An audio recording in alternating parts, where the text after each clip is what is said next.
two, three.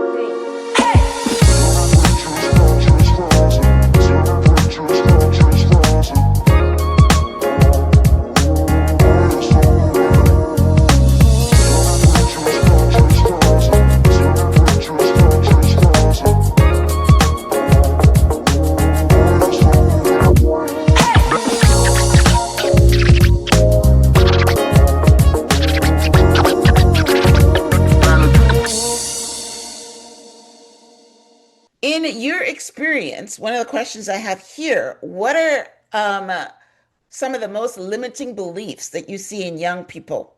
And how do you help them to rewire their brains so that they can break free of it? Now, the number three that come up so often for me, and you're going to see these in young people and adults and anybody if you ask them.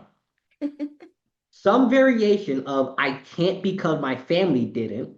So think of I can't get that career because nobody in my family was a doctor. I can't graduate high school because none of my family did.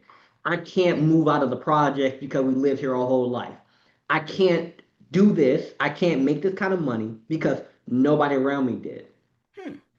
The second one is that believing you are what the world tells you that you are. So think of you're growing up, and like I said earlier, with the music, the TV, the television, your physical environment, your family, people's criticisms, social media, comparison, all those things. Thinking that because you come from the ghettos of Chicago, or because your dad wasn't in the house, because you grew up without no parents, you was an orphan, because you were homeless, because of what the world labeled you as, believing you are that. Welcome back to the Transform Your Mind to Transform Your Life, the podcast. You're listening to Author's Corner, where we highlight and showcase our local authors. Today, I'm speaking to Lawrence C. Harris, author of Power to the People: How to Take Back Control of Your Life Using the Power of Your Mind, Body, and Financial Habits. And Lawrence and I are going to be talking today on the topic, the subconscious mind. Is it your greatest weapon or your greatest weakness? Welcome, Lawrence. Thank you. It's fantastic to be here. Yeah, and it's so fantastic to be speaking to young Black talent. Black men that are making a contribution that's positive to our communities. So, yeah, Lawrence and I had a really nice, conversation before we started the recording. So I hope we can leave some of that on here because he's already inspired me. So, I want to start off, Lawrence, by getting a little bit of your backstory. What inspired you to become a youth empowerment speaker? And how has your personal journey shaped your message? A lot of different ways, you know. People often see who I am today and they see Lawrence at 19 years old and he's got his suit in his office and he's up on the stages. They see that. But very rarely do they see or even know about the 12-year-old kid sitting on this black couch as his dad punched him in his eye. They don't know about that part. Or the part when you're feeling as if there's nothing you can do. And being the oldest sibling, I naturally felt like I had to protect my younger siblings, my little sister who was 9 and my brother who was 5. And going through all those times of me worried about my own safety, having to get kicked out of my dad's house and living with my mom full time and getting the courts involved and all of that messy stuff led me to a really dark place. And I was 15 looking in my bathroom mirror and I began asking myself, why? Why do I feel like this? Why did he do this to me? Why, even though I've been in therapy for 3 years at the time, even though I had friends and family and people around me, why did I feel like I had nobody? And when you start asking yourself those hard questions, the truth comes up. And the truth was, my own mind was playing tricks on me. It was keeping me stuck in the past. had a good reason though, because people hurt you, they do things, they treat you badly, and we have the option to either move forward or the option to stay stuck. And it's easier said than done, but I'm just an example that when you learn how to let go of that hatred and anger, and you just remove the people, places, and things that aren't good for you, life can get better. And even when I didn't have it all figured out, at the age of 15, I decided, you know what? There's somebody out there who can relate to me. There's somebody out there who's going through what I'm going through. Maybe they live all the way across the country, but if I make a YouTube video, they might see it and know Wow. that they're not the only one.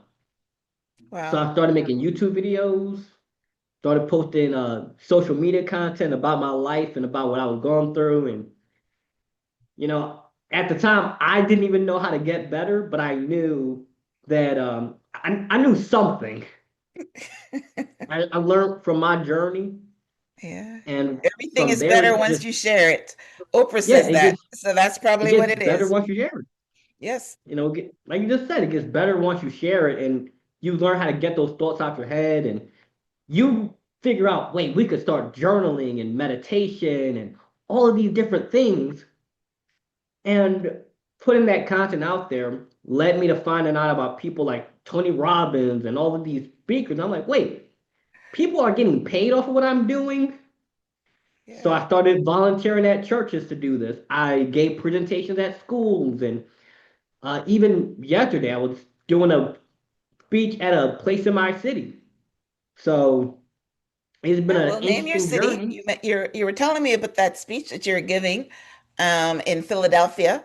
Now, when we were having this conversation before we hit the record button, I wasn't aware that Philadelphia is like, Chicago. So tell us about what you were talking about before we started the recording. Now, Philadelphia is known as the city of brotherly love. And growing up here, there is a lot of that. There is a lot of brotherly love here. But there is also the fact that one of the biggest demographics of homicides and murders is brother on brother crime. Mm. And I don't just mean biological brother, I mean brother in the sense of, They know what you're talking unfortunately, about. Black on black. yeah, unfortunately, Right. Yes. the Yes. a lot of the homicides and murders are being committed by black men against other black men for Yeah. one reason or another. Yeah. And there's a lot of reasons we could get into. But what I want to mention is the scary fact that most of these crimes are being committed by young people. Yeah. So Yeah. under the age of 23. Yeah. It's actually a And very, very sad thing. I mean, we don't have time to get into the details of that today, but I would love to understand what makes the Black youth violent, what makes them underperform, what makes them, you know, be attracted to the crime world, all those different things. I am a very curious person, and I would like to know that. So anyway, keep going. I would say to answer that question right there, just take a clear look at what we're getting told about ourselves. It's unfortunate. Just take a look at what we get told about ourselves. Take a look at the movies that we're in. I can't think of a movie with a good black male role model off the top of my head, except a few. And those are about the same people. Malcolm X, Martin Luther King, Fred Hampton. We Yeah. we have other people. We had Obama. He didn't get a movie. Where's the Right. Obama movie? Right. Or the Right. Black Panthers? It's Right. out there. But what Yeah. gets pushed to us is you have to be a criminal. You Mm. have to make murder music. Mm-hmm. You have to Sell treat black drugs. women. Yeah. That's what's getting pushed to us.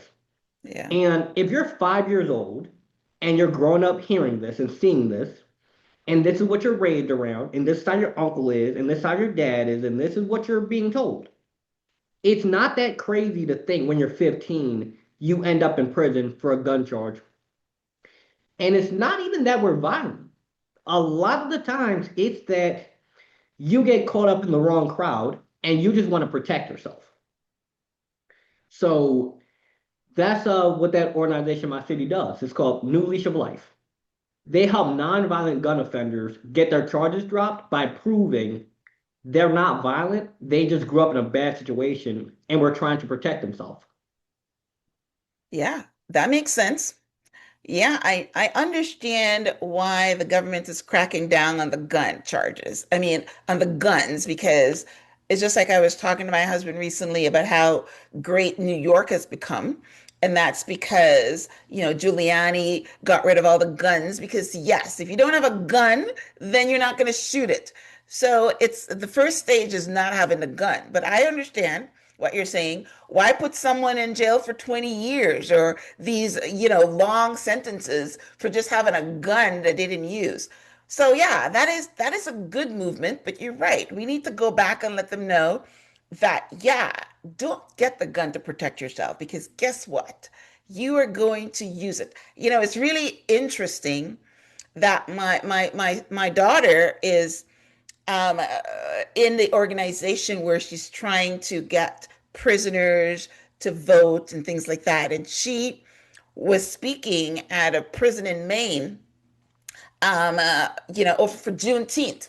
And she sat down next to one of the prisoners that was performing. He was a rap artist and he was performing. He told her this really blood chilling story where he went to rob a house, didn't know that the people were home, and the guy shot him in his heart.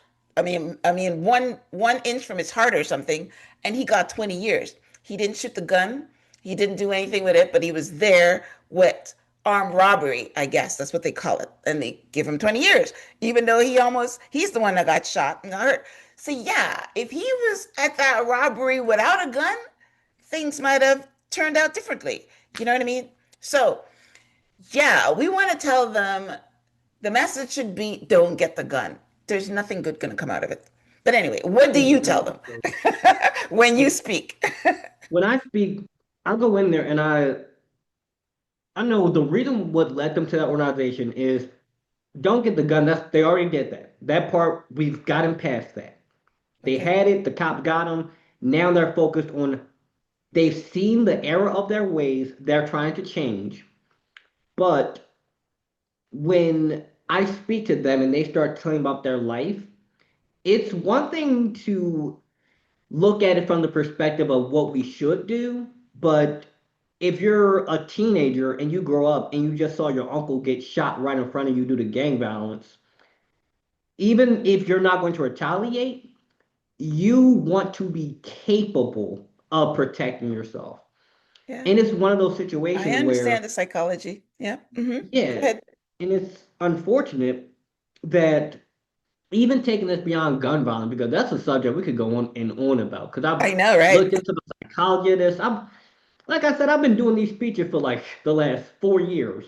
So I've looked into so many different things as to why people commit crimes and why do people, how trauma affects the brain and all of these different, gut-wrenching things.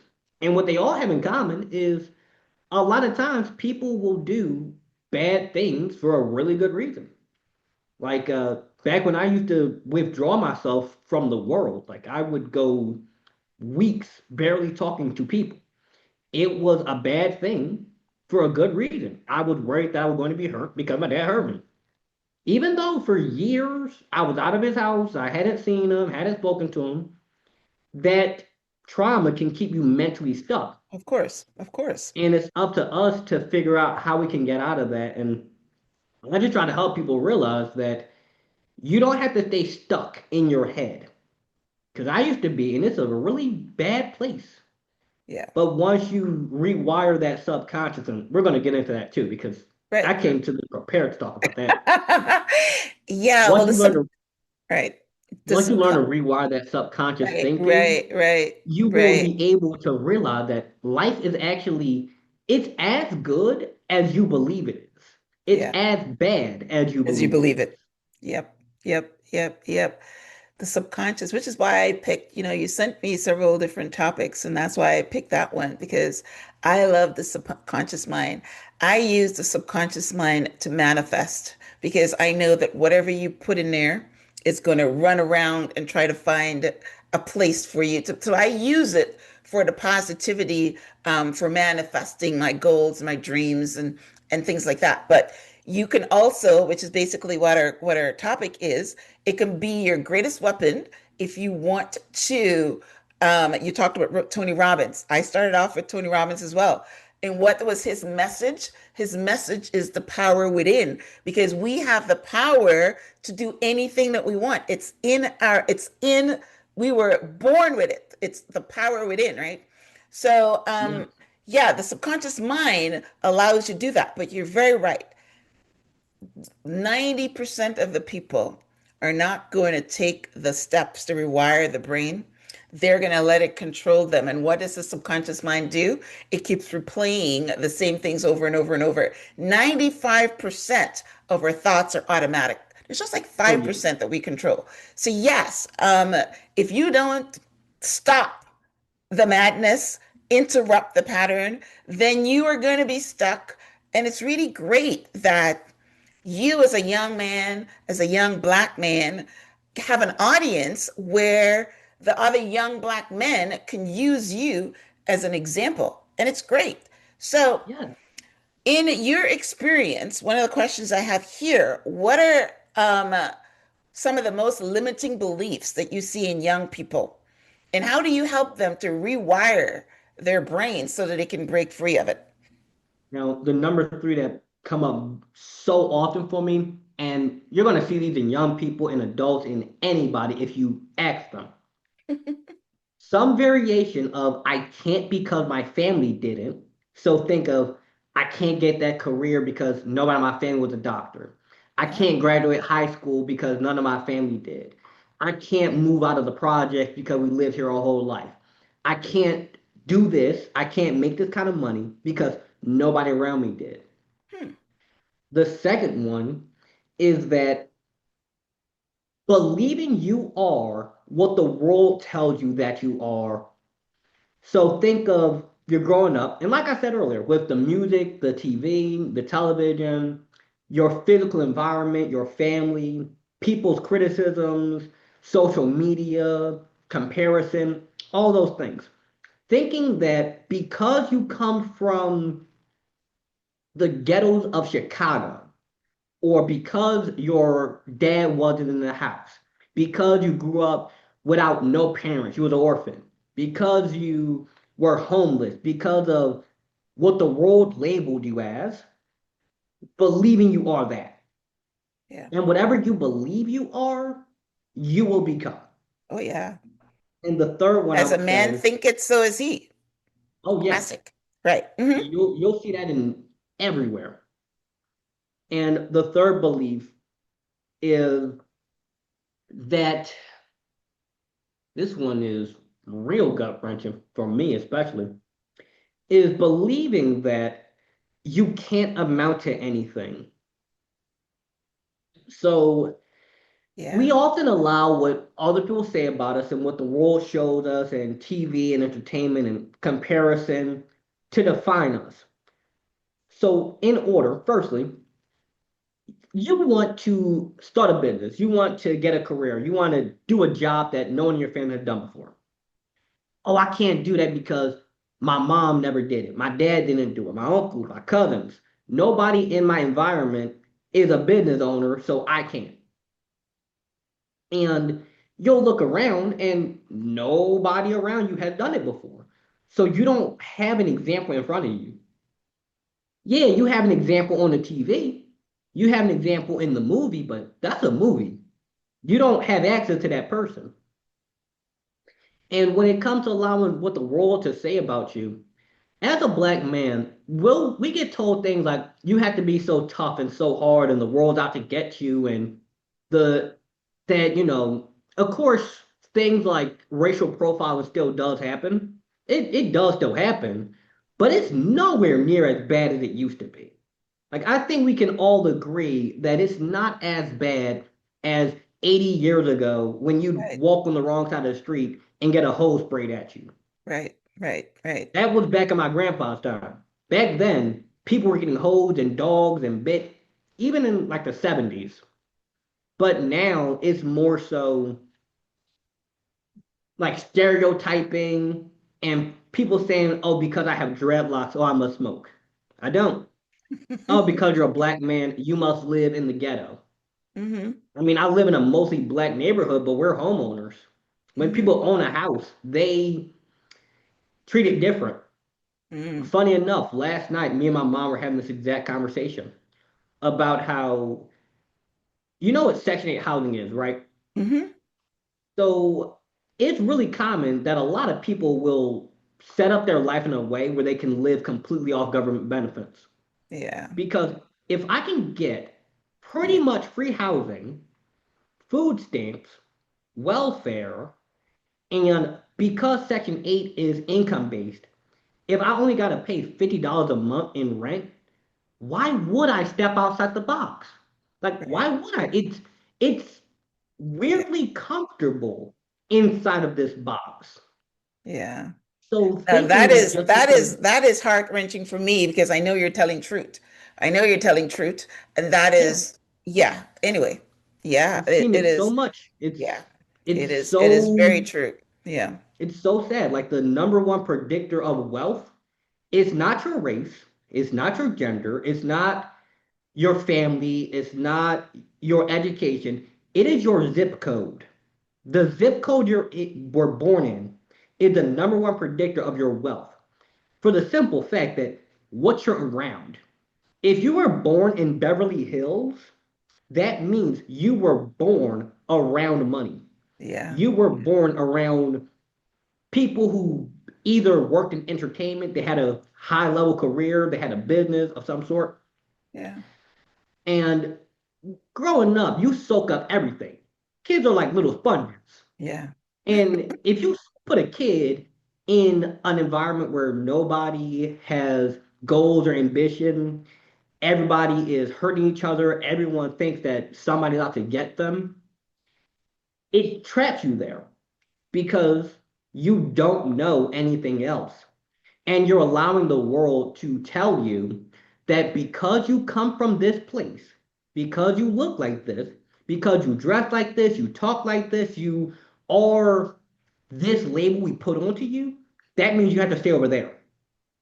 yeah, And when you start to step out of it, like especially, especially as a black man, we face so much criticism when we decide we want to step outside the box and do something different. When we decide we don't want to do sports, we don't want to do some form of entertainment, and we don't want to do any kind of like crime, the world calls us weird. I have been told so many times growing up that I talk white. I've been told things like, oh, you lame, you square, you this, you that. The irony, though, is that I've never gone to prison. I've never been arrested. I have zero charges of any sort. I have nobody looking after, like, nobody trying to come after me. I can walk anywhere in my city and be completely safe. And I have a business at 19. So, as it's like for black men, we have to be willing to completely detach from what the world says about us and go yeah, our own way. yeah. And Well, let me, then, yeah. Well, let me ask you a question.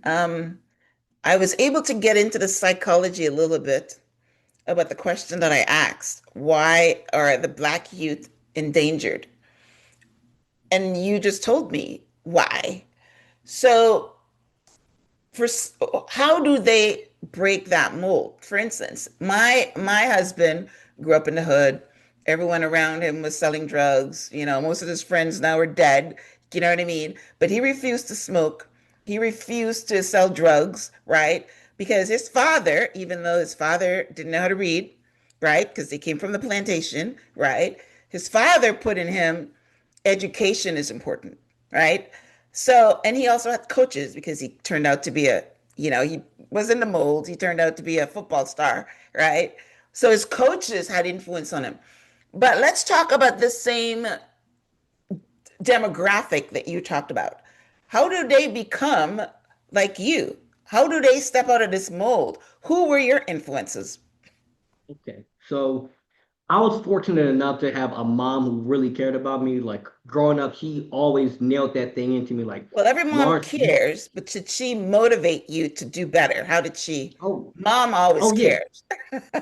Oh yeah. She would tell me things like whenever, so growing up, what I wanted to do would be a paleontologist. I wanted to go dig up dinosaur bones. Okay. And even though she had no clue what What I was that is. talking about, she would sit there and listen to me and just nod and say, "Yup, I believe in you. I Okay. believe in you. Go for it. Do it." Okay. And then I had people like my gym teacher when I was in high school, my therapist throughout my life. I've had friends, I've had a lot of people who have been there and supported me. Okay. But I do want to mention this for let's just paint this picture. Let's say you don't have those things, right? You don't have that sports coach, you don't have that therapist, you don't have that, father trying to motivate you. You're the closest thing for a lot of the people I've spoken to, like for a lot of them, the closest thing they have to a father is the gang leader. Yeah. Because That's in bad. a bit of a Yeah. twisted way, at least they accept you. Right. But I the way know. you I've break heard the that mold, story about that's why people go into gangs because they want to be accepted. They want to be part of something. I've heard that. Yep. it's like if you don't have family at home, if you Yep. don't have a father in the house, if you don't have brothers, or maybe your brother's locked up, and your mom is working three jobs because she got to keep the lights on and ain't nobody else helping, you don't really have family. Right. And if the gang says, hey, we gonna be running the streets committing crime, but you can hang out with us, you could be a part of this. Yeah. To a young person, that's kind of appealing. In Yeah. a backwards way, it makes a lot of sense. Yeah. But the way that they can break that mold and not get stuck in the trap is, like you mentioned with your husband, a big part of it is refusal. Like it is this constant refusal and clinging to your values and your virtues and what you know is the path for you. Right. Even when people will judge you for it and they'll say that you're weird and that you're lame and that you're this and that. Unfortunately, like you also said with your husband, most of the people throughout my life who have said those things about me have ended up in prison or have ended up dead. Dead. Right. Right. And Right. it's really sad when you think about it. But if you look at any successful black man throughout any demographic, if we remove rappers, like if we remove rappers, you are going to look into their life story and realize they went through so much judgment from the people who live next door to them. Yeah. Kobe Bryant, um, Kobe Bryant, Obama, anybody, Martin Luther King, Fred Yeah. Hampton, any black man you can name who was like really successful in anything, they went through that. Yeah. But a big tip I will give that you can implement this, like someone can take this and do it. Get a journal and write in it. Write what do you want? Who are you when the world is not telling you what to be? Mm. What do you want to, what impact do you want to leave on the world? What are some goals? Where do you want to live? What kind of money do you want to make? What career do you want? Like, get clear on who are you? Because, like I keep saying, because this is such an important point for people to get, for black men, if we don't know who we are and we don't live in accordance with who we are, we're going to live according to what the world tells us to be. Yeah. And unfortunately, what the world will tell you to be is murder, drugs, sex. That's Yeah. it. Either Yeah. you playing sports, you're rapping, or you are doing a low-paying job. That's Yeah. that's really what the world tells you can be. Yeah. You can't Yeah. amount to nothing else. Yeah. But Yeah. you had to be the one to tell yourself over and over, I could do it. I could be it. I can achieve it. Just because of where I'm from, just because of how I look, none of that matter. Just because I have a bit of a speech impediment does not stop me from going up and getting on a stage and talking for an hour nonstop. So get Yeah. clear on who you are. Yeah. And you know something, we can do it because we've got that mental toughness. In order for us to have survived what we've survived, we've got mental toughness. Just like how you've got mental toughness to do the crime and to protect yourself and to live in this harsh world, you've got the mental toughness to do it the right way. Because if you set your mind to it, you can do it, which is basically what we're talking about here, the subconscious mind. Once you feed it the right things, right, it will go out and work for you. And but if Yeah. you let it keep you stuck into your weaknesses and to what mama them didn't do it and grandpa them didn't do it and I'm okay, I don't need to be excellent. I can be mediocre. I can be, just Mm. surviving because that's what we do.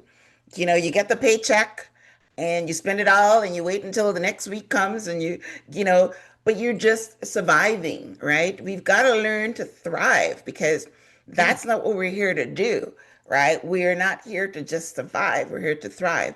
And the only way you can thrive is you're right. If you interrupt the pattern, if you, right, write down what you want to do, and anything you want to be, you can become. As you were Yeah. talking, I remember Michelle Obama um, when she's one that will always talk about how she grew up on the south side of Chicago, right? Um, uh, and even when she was a lawyer, she still had that thing in the back of her mind that she's not good enough. It's still there because of her zip code, where she came from. So even Yeah. though she broke out of that mold, it was still trying to bring her back in by telling her that she's not good enough. Like, look at her, those type of things. So it is very hard to do, but you've got to keep going. I came from a third world country in Guyana. I didn't have anybody telling me that, any models. I didn't have TV. Maybe that's a good thing. But but I always wanted to be more. And yeah, once Tony Robbins got into my head, hey, I took off like a rocket, right? Anyway, I see you wanted to say something. Like you, what you just brought up with Michelle Obama is that until we take care of that subconscious, we begin to rewire it. It'll always find some way to creep back in there. Yeah, And I've noticed in my own life too, even now, with everything I've done and achieved and will continue to do, sometimes it still pops up. It's like a little whisper, and it yeah, always is there. Like it's kind of hard to yeah, completely get rid of, yep, but you just have to challenge it. You just have to remind it, hey, if I wasn't good at being a public speaker, would I be on this podcast? No, I wouldn't. So this is evidence that I'm good at what I do.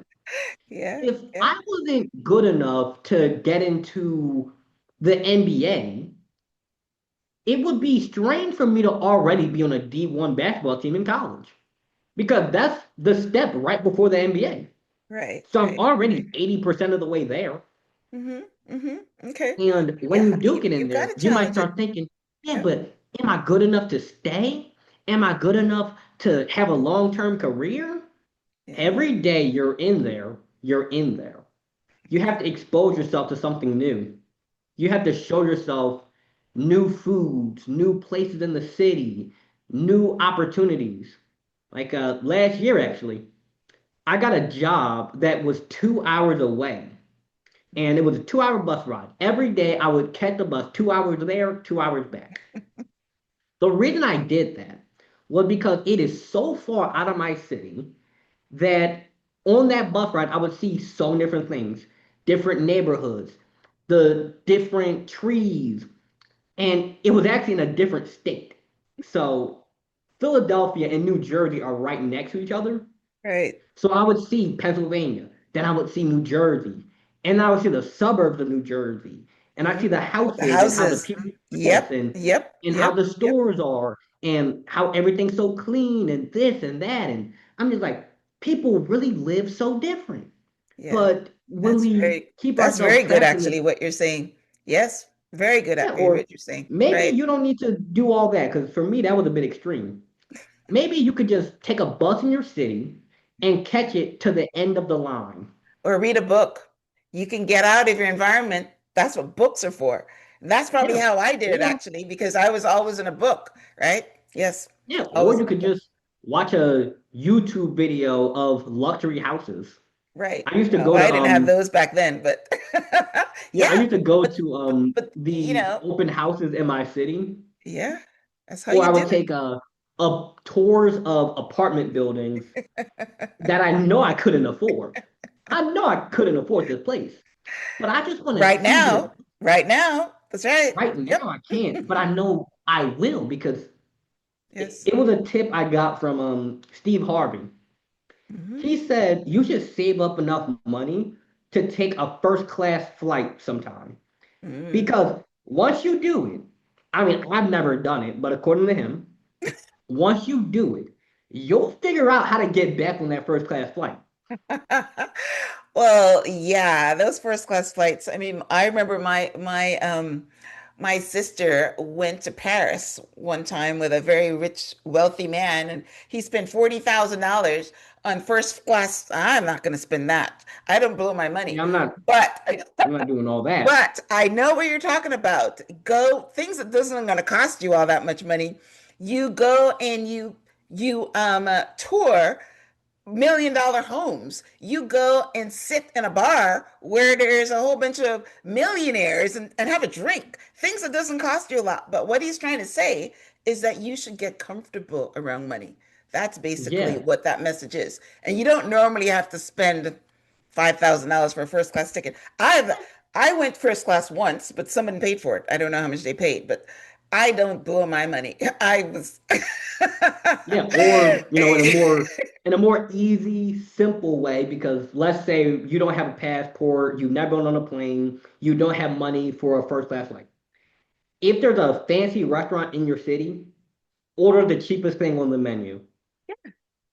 No, I did that before and I realized that sometimes those places are just they're just trying to make themselves look fancier than they really are, but they're but not they're really not all fancy when that. you get in, right? But Yeah, it yeah. but it's about the idea of, like you Yes. said, getting Comfortable comfortable around money. around money, Yes. around new But it's things, very around true new because opportunities. a lot of the things we're talking about the subconscious mind here. And the reason that being comfortable around money is so important is because somewhere in the back of your mind as well, your mind is telling you you're not worth it to be rich. You are not meant to be rich. You're not meant to be wealthy. You're meant to stay in the struggle. You're meant to live in your zip code. Your mind tells you all these different things. I'm not sure why. I think it's supposed to be trying to keep you safe because if you stay on Yeah, what's comfortable, on what's known, then you're not going to go out there and maybe harm yourself because the brain is always trying to keep you safe. But yeah, so yeah, you got to be comfortable with money. You've got to, yeah, in order to attract it, you've got to get into the energy of it. Wow. So this has been a great conversation, thank you. Lawrence. You It's know, kind I'm of I'm interesting. I'm bumping you up to the regular episode here, so we can keep going. Thank you. So, It's really I could flow about this all day, but I just want to make this point and then we could move on to the next question because this is going to turn to another. This is going to turn into 3 hours if we keep going. Um, what you said about being comfortable and how your brain wants to keep you safe. So earlier today, while preparing for this episode, I was thinking about that kind of concept of why would our brain keep us in a bad situation? It's kind of like this. At least you know. yeah, Like, at least you know yeah, that at 8:15 p.m. every night there will be a shootout. At least you know. You know it's bad. You know this isn't good, but at least you know. Now, if I put you in a safe area, like I give you $1 million house, food, water, shelter, everything taken care of. At 8:15 p.m., your brain is expecting a shootout. And when it doesn't happen, you become paranoid. Like it's too good. yeah, It's too yeah, bad. Like yeah. I'm sure you've heard this before, but a lot of people get into a good relationship, a happy relationship, they Yeah. married, And wife and sabotage it. three Yep. kids, Yep. and then they Yep. start thinking, Yep. oh, they're too good for me.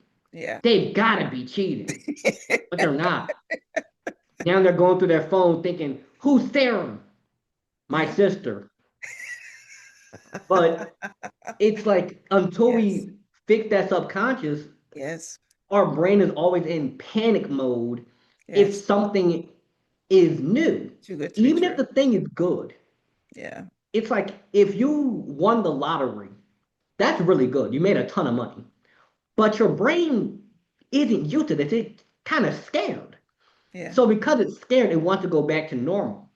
And that's why lottery winners, 99% of them, Yep. will blow all their Yep. money super Yep. fast on Yep. dumb stuff. Yeah. Not because they're impulsive, but it's because their brain wants to be comfortable. It's Yeah. It comfortable wants to go as back to being broke, right? Mm-hmm. yeah, it's Mm-hmm. or not even just about the comfort level of being broke. If you give a millionaire $1 billion, they'll end up back at a million somehow because that's where their brain is comfortable.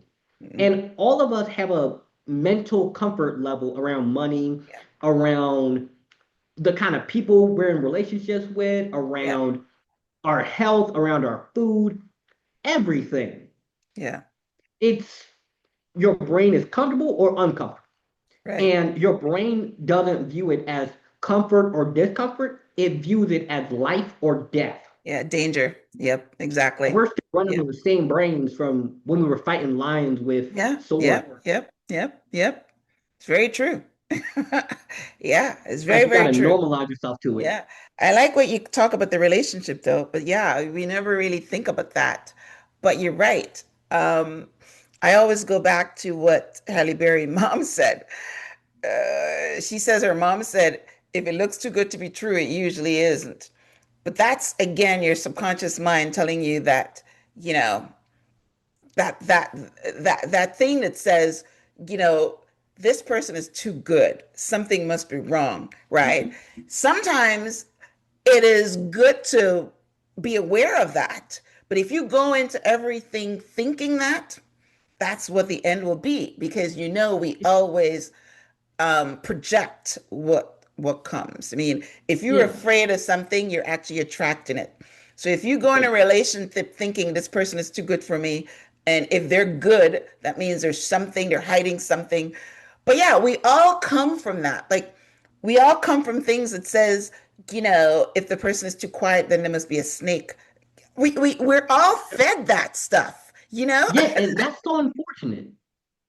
I'm Like, sorry. it's like the whole thing with relationships too, where I've met a lot of people throughout my life, both men and women, who consistently get into bad relationships. Yeah. Yeah. And they think that, oh, all women are cheaters or all men are pigs. No, it's that you just are picking the wrong ones. Yeah. Yeah. Yeah. Like, just what's the Probably because your statistical brain is odds? telling you this one is comfortable. This is what you Yeah, know. Yep. it's like This what you subconscious are mind is a comfortable with. dangerous thing. Some Dangerous For thing. some reason, somewhere inside of us, maybe you grew up seeing mom getting cheated on, or Yeah. maybe you grew up seeing dad cheating, or you Yeah. saw whatever, and you grew up seeing arguments and fights and people throwing vases at each other. Yeah. And 20 years later, you find yourself In that arguing same and throwing position. vases Yeah. Yeah.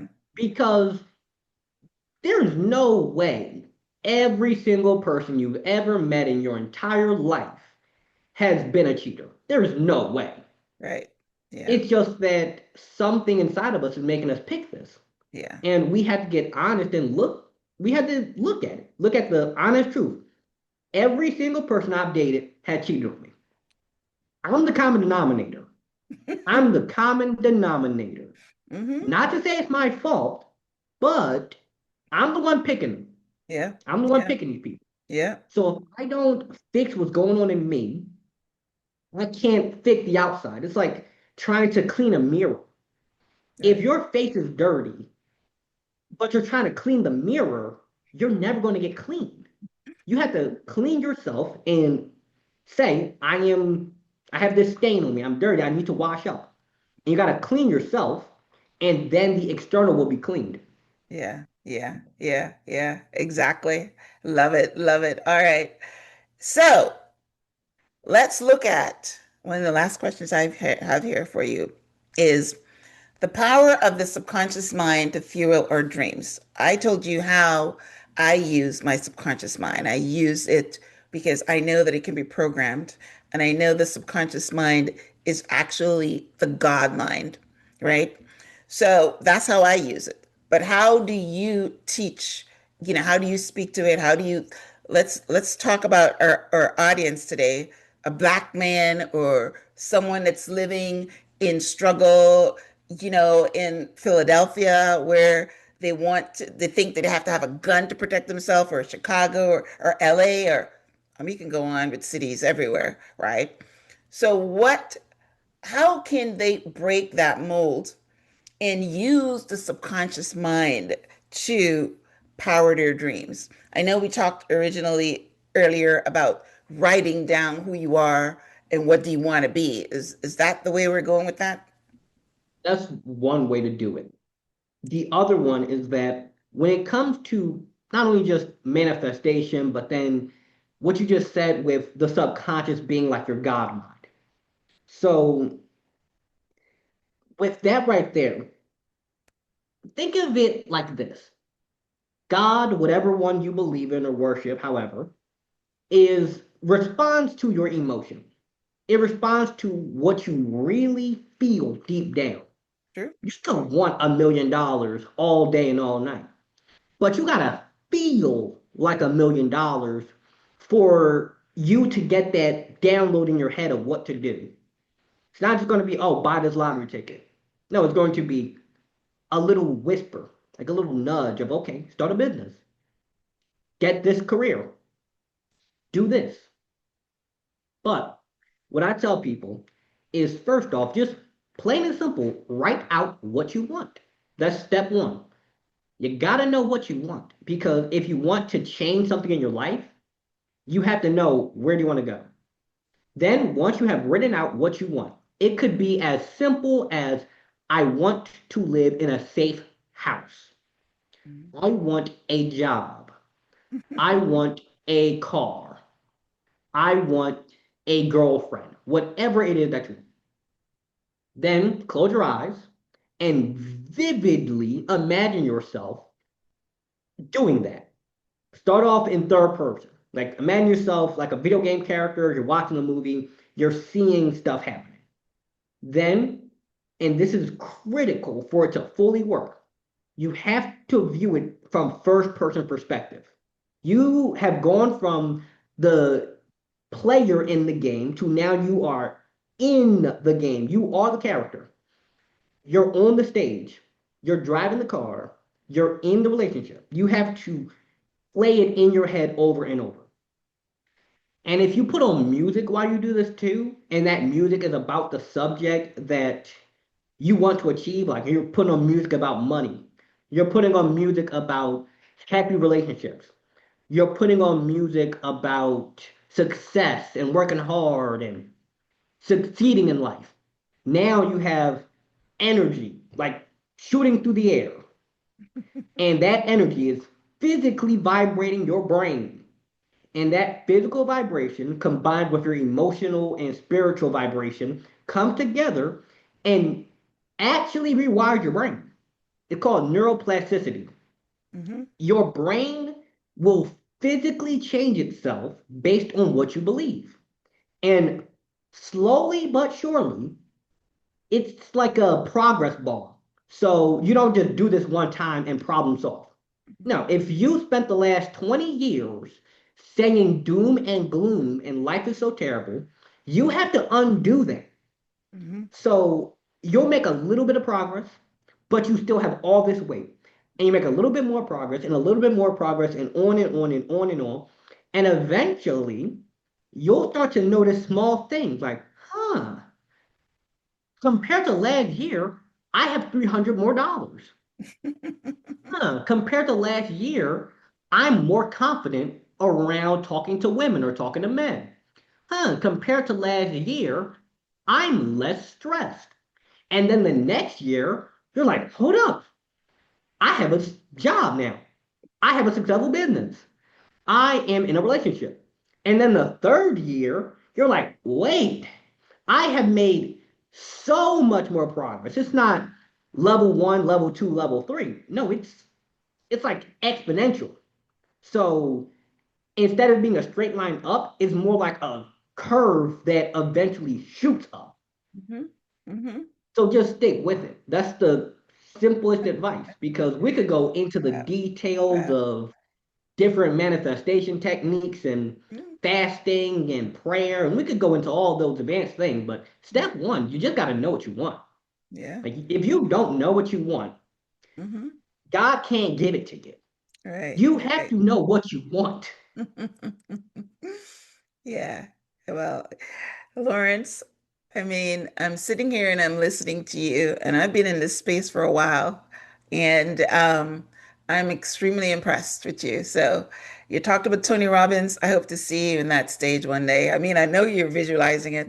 I do I it know you're every going to single get up day. there, but you are actually amazing. You have tapped into how to make this work. You've tapped into it. And you said you're I what, 19? Yeah, and Wow. I wrote Power to the People. Funny enough, the story of how that book came about was I Right. was at the time I wrote it, I was working at a McDonald's, and I'd been speaking since I was 15, but you know, growing a speaking business, selling products, doing all those things is not easy, especially when you're first starting out. So I had to get some money somehow. And when I was writing that book, I was just so sick and tired of working there. Like I was sick and tired of this grease hitting my arm and the frustration and everything. And I'm like, I've been doing all these journaling techniques. My life is so much better than it used to be. How can I make some money off this? Like, what can I do? And I started reading other self-help books. And I'm like, they're all saying the same stuff to each Yeah. other. Yeah. But I have something different. I know how to package it in a way where if you're 15, you probably have no clue what um, neuroplasticity is. You probably have no clue what that is. No. But if I write it and I tell you that it's just your brain reshaping itself like a computer, a 15-year-old understands video game terms. Mm-hmm. Like you Mm-hmm. know what a gigabyte is. Okay, your Mm-hmm. brain takes data and stores it like a computer. So when you're downloading something, when you're listening to music, when you're eating something, that's going onto your hard drive. Mm-hmm. Now your computer had that in there. If I put a virus in your computer, until you get the virus out, your system's not going to work right. They're like, Right. oh, that makes a lot of sense. Yeah. So I took what I knew from my own lived experience from having done it. I took what I learned through reading hundreds of books. I took what I learned through reading the Bible. I took everything I knew and I put it in such a clear and concise way that a 15-year-old can pick up that book, use it, and within 2 years, their whole life transformed. Wow. So it's not me writing a book on, just motivating you and inspiring you. It's me giving you, here's what I did. Mm-hmm. Like, here's the foundation. You might not want to be a speaker, but you want to build muscle. I talk not about health techniques, but I talk about how building a good health routine, like that could be running on the treadmill. It could be swimming. It could be anything. Keeping that ability to be comfortable doing something so uncomfortable, because going to the gym hurts. It sucks. You're sweaty. You're tired. Yeah. But you fall in love with the fact that you can do hard things. Yeah. And that's going to transfer mentally. Like you Yeah. got to study for a test. It's boring, it's tiring. But because you have a habit of being able to To push do hard yourself, things. Yeah. you're able to push yourself mentally. Yeah. And then we Yeah. look at finances. You need self control. Mm. So when you control your body and you control what you're taking in physically, you control your health, you can control your mind because you can control what you're putting into your head. Then you can control being less impulsive. Yeah, I want to go and out and buy a really nice ring. I want to watch, I want to buy some real nice stuff. But I know, Lawrence, no, that's not a good idea. And little by little, you improve how you see the world, you improve mentally, physically, financially, and life gets way better. Yes, all from building that muscle, because that's basically what it is. I love what you say. Yeah, if you And you're the go to only the one gym and who can do build the work. muscle, then you know you can do hard things, because what happens when you're building a muscle, right? You have got to push past when you think you can't do it no more, right? That's how you tear it, and that's how you build it. So yeah, if you're gonna build muscle, yeah, then you know you can do hard things. Very, very good. I am You're very, capable very of a impressed. lot more than you think you are. I want Right. to Yes. I want y'all to know that you are capable of so much more than you think you are. Yeah. Like Yeah. a great example of it is those videos where the baby crawls under a car and you see the skinny woman lift the Lifting front it. of a car. Yeah. Yeah. You are physically capable of doing that. Yeah. Like Yeah. physically, you are capable of doing that. Yeah. Yeah. Your brain just stops You you. just Like need your the brain right. limits your body so you don't rip yourself apart. Right. But when Yes. you need to Pretty tap good. into that mental strength to Yeah. run that marathon, to work on that business, to write that book, to study for that test, when you Yeah. learn how to tap into your mind, Yeah. if you can mentally conceive of it Yeah. and it is physically and scientifically possible, it can be done. It can be done. We have Yeah. built Yeah. rockets. We've done literal rocket science. We figured out how to make a camera so sensitive that it can measure the speed of light. Mm. We have done things that defy all logic by Mm. learning how to tap into our mind. Yeah. Then you look at the Arnold Schwarzeneggers of the world and the bodybuilders and all those people. They have Hmm. done that by tapping into the power of the body. Yeah. And then whether or not you have any hatred against these people, because some of them do have bad ways they make their money, we look at the billionaires of the world. We look at the oil tycoons. We look at the philanthropists. We look at the hundreds of millionaires, like $500 million. They have done that by tapping into something financially.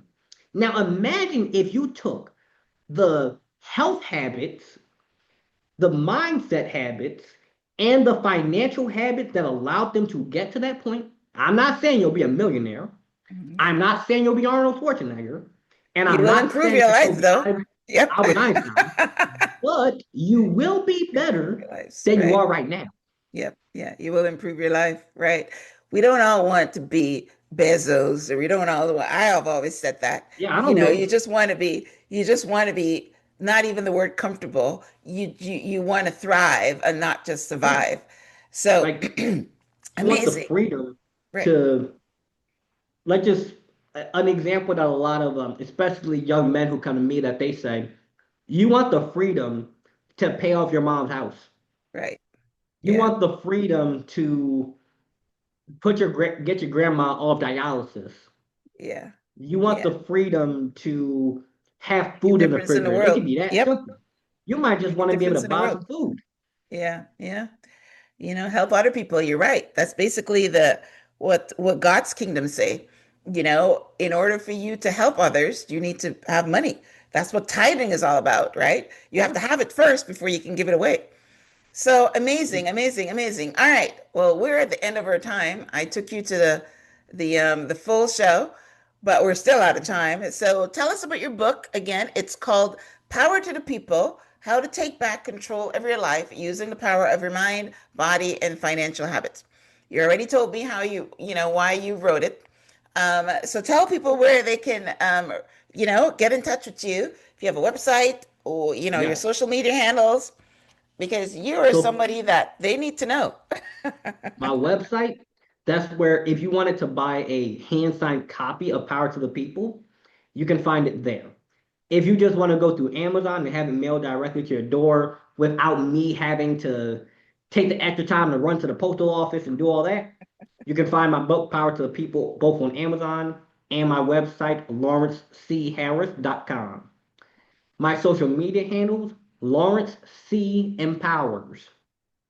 And if you want to see any kind of podcast I've been on previously, you want to get in contact with me for speaking engagements, podcast hosting, anything like that, my email address is lawrence@lawrencecharris.com. Everything is my name. I'm very easy to find. Yes, amazing. Well, I will have a summary of our conversation on the show page, which is myhelps.us. I will link out to your book. I will link out to your website, and I will link out to your social media and Instagram. So yes, this is a fine young man, and I am hoping that that he has a wonderful career. He's starting out right. He's doing all the right things, and a great influence to, young Black men. So thank you so much. It's been an honor meeting you. It's been an honor highlighting and showcasing your work. And I wish you much success in your endeavors. So as we wrap up, I know you always got lots to say, but any last words? Believe in yourself, even if other people don't. Yes. Because if you decide that you want to start a business or you want to achieve something great in life, unfortunately, for a good amount of time, the people who doubt you will be right. They'll be right at the start.